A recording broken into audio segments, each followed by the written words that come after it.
ایک دفعہ پھر یہ تاکید سے کہنا چاہوں گا کہ اس گفتگو کا مقصد کسی کا سیاسی مخالفت یا حمایت یا سیاسی تنقید ہرگز نہیں ہو، گو کہ ہم سارے سیاسی وابستگی رکھتے ہیں، لیکن اس ٹاپک پہ ہم صرف فقہی اور علمی اور دینی آراء دے رہے ہیں، بلکہ اپنی ملی اور دینی فریضہ کو احساس کے ساتھ للہ فی اللہ متاثرہ فریق کے لیے اور قوم کی ماؤں اور بیٹیوں کے مستقبل کے لیے آواز اٹھانا مقصود ہے۔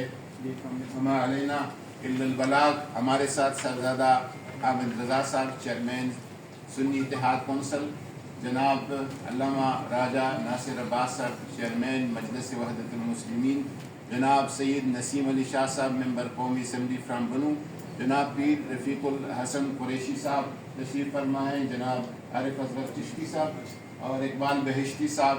یہ تمام مسالک کی نمائندہ ایک اجتماع ہے، اور ہمارے جو ساتھ کھڑے ہیں علماء، یہ بھی تمام اپنے اداروں کے، اپنے دارالافتاء کے منتظمین ہیں اور ذمہ دار حضرات ہیں۔ یہ سب کی طرف سے پیغام ہے۔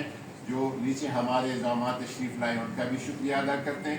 سر صاحب اگر مختصر تھوڑا سا، اور راج صاحب دونوں۔ بسم اللہ الرحمن الرحیم۔ دیکھیں، میں یہ سمجھتا ہوں کہ سب سے پہلے تو یہ کہ یہ جس جگہ پر لے جا کر یہ فیصلہ کیا گیا اور اس کی بنیاد پر ایک شخص کی عزت کو، ان کی اہلیہ کی عزت کو